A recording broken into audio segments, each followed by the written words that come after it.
You know, musta? So, medyo late. Lagpas lang ng isang buwan. Pero, eto na yung, hindi ka siya sa thumbnail, pero nakalatag dyan. Tsaka meron, eto yun na yun, mga marirecommend kong keyboard na feeling ko nag-exceed nung 2024 at palag-palag pa rin naman ng 2025. Kasi nung 2024, medyo nauso yung mga LED screen, di ba? LED screen, tapos yung may mga pautot na mga knob, pero eventually bumalik din sila sa sa normal. Actually, yung mga natin ngayon normal, may onting knobs. Pero tong 2025 nagpapasukan yung mga magnetic switches. So tapos ang pinaka last gumanda talaga yung yung mga aluminum keyboard. Kaya mapansin nyo, halos aluminum keyboard yung nakalatag ngayon. Pero ang gaganda ng aluminum, hindi bukod sa maganda, pati yung pricing nila, yung presyo nila, solid. So, anyway, so, muna na tayo. Ginawa ko nilang per layout. Pero mahirap kasi sa 75, medyo palag-palag sila lahat tsaka kanya-kanya. So, anyway, punta muna tayo dito sa 60%. Sa 60% layout, ang pinaka-recommended ko, hindi ko na pala, yung tinetesting ko sila isa-isa, hindi ko na tinanda, hindi ko na chinek yung price. Kasi pag magbe-base ako sa price, medyo, yes, let. Sige na, makit ka na dyan. Commercial pa si let. Okay nga, so hindi na ako nag-base doon sa price. Chinek ko na lang yung quality, yung tunog, yung typing feels, doon na ako nag-base. Anong problema mo? Shout out kay Let. Oh, sige na, baba ka na dyan. May ginagawa pa tayo. May video tatanong pa sila kung ano magandang keyboard. So, eto na nga. So, yun nga, hindi ako nag-base sa, sa presyo. Nag-base na lang ako doon sa feeling ko maganda na hindi naman, feeling ko hindi naman hindi ko na matandaan kasi yung presyo. So, feeling ko yung swabe yung keyboard at sakto lang yung para sa pero nyo, kung medyo nagmahal, sorry. Hindi na matanda yung presyo. Pero ayoko ilagay yung presyo kasi magiging bias tayo doon. Pero eto, bukod sa hindi siya aluminum, yung tunog niya kasi, again, hindi siya aluminum pero siya yung pinakamagandang na testing ko doon sa pinagpipindot natin dyan. Sido, actually hindi siya 60%, 61, pero still nasa 60. Pag i-round off natin, so yun nga, ito yung pinakamaganda para sa akin sa 60% layout. So Sido 61, 61 QK, 61 QK. Solid nito. Tapos ang ganda ng backlight and all, quality. Kung tatanungin sa akin kung yun pala, kadalasan na tinatanong, yung kung nabubulol ako. Kung gaano katagal yung battery na tumatagal, hindi ko na na-check lahat-lahat yun kasi ang dami natin keyboard. So hindi ko maisa-isa. Pero usually naman, i-charge mo naman yan saglit po lang i-charge. 1 oras, 2 oras, tatagal na yung 1 buwan. Pero anyway, so sa 60% layout, ito yung re-recommend natin, Sido. So, punta tayo dito sa 68%. Tumalon tayo ng ilan keys. Syempre, Fury Cube, walang tata. Pero kasi tumaas presyo nito, alam ko Pero hindi ko lang alam kung, tsaka hindi ko alam kung may available pang ganito ngayon. Pero meron tayong hinanda if in case hindi na available to. So ito na, yung Fury Cube 68. Wala ka nang hihilingin pa, may knob, ang ganda ng tunog. Super sulit yung pangbibili mo dito. Pero kasi wala pang mga voucher ngayon, So, antay ka na lang ng voucher. Eventually, magkakaroon din yan. Antay mo kasi, ano ba ngayon? Hindi ko alam kung kailan i-release itong video na to. Pero, antay ka na lang ng sale. Huwag mong bilhin agad. Hindi mo naman kailangan bumili agad.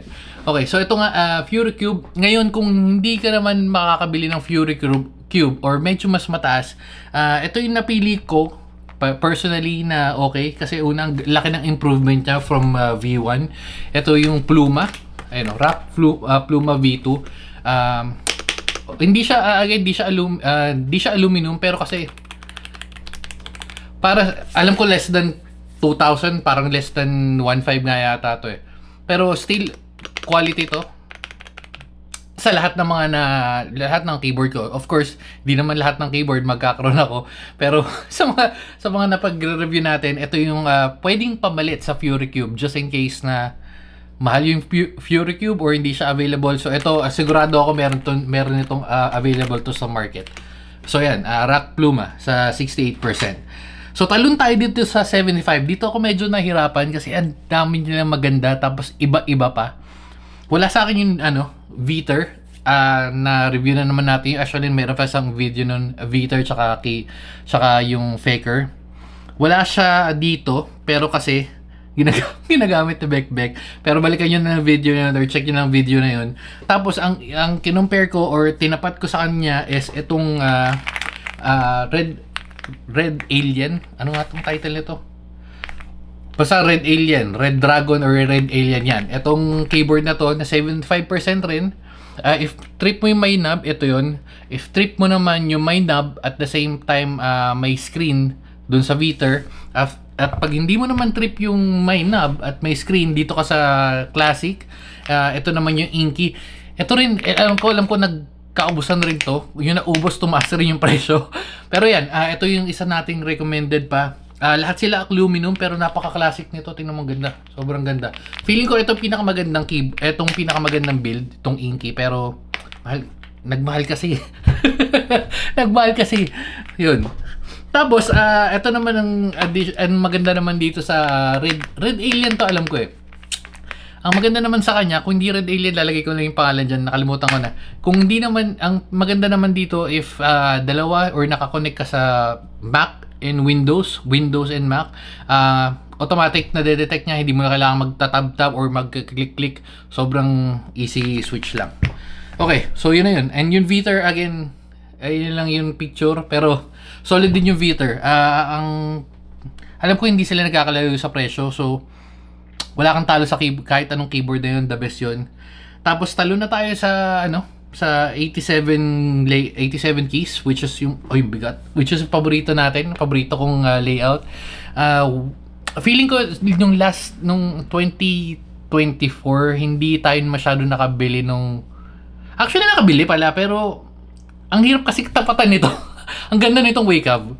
Ang talo niya lang, or hindi naman talo, ang hindi ko lang siya trip is yung 13 keys. Mas trip ko rin yung 12 lang, wala na to kasi may extra dito. Pag nagdodota ka, for Dota lang naman, kasi pag nagdodota ako, napipindot ko to. Pero sobrang quality na to. Tsaka ang bigat.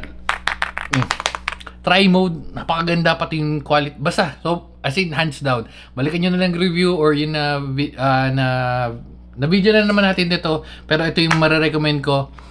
Medyo pricey. I know, medyo pricey. Pero still, mas mura to. At pwede siyang itumbapat dun sa... Hindi ko na nila pag dito yung yung binil natin galing Korea. Medyo mahal siya. Pero kasi ang ganda rin naman talaga nun. Although, mahal siya, mahal. Maganda yung pang display mo or siguro basta pang display or pag pumunta ka sa isang lugar tulad nga sabi ko, pwede yun. And then last, dalawa to. Kaso yung isa na arbor sa atin ng hindi actually hindi na arbor, tinanong ko nung opisina ko na kung meron ba daw keyboard, tapos binidyoan ko yung sige pili ka lang dyan, tapos bigay natin yun. Anyway, so ito yung isa, yung Aula F99 at yung isa yung RKS98. Kahit ano dito, ito man o yun, wala na sa akin, balikan nyo na yung video ko. Quality yung parehas. Diba? Yung S98 hindi rin siya aluminum. Parang wala akong natatandaan na nabili ko na aluminum ng halos ng full layout or 95 to 98 layout.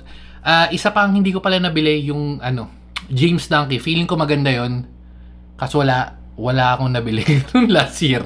So yun, isa yun kasi halos nung lahat ng James Donkey, siguro mga 2-3 keyboard na James Donkey maganda naman, pero ayun nga, hindi ako nakabili nun. Pero yun, isa yun, marirecommend rin natin yun.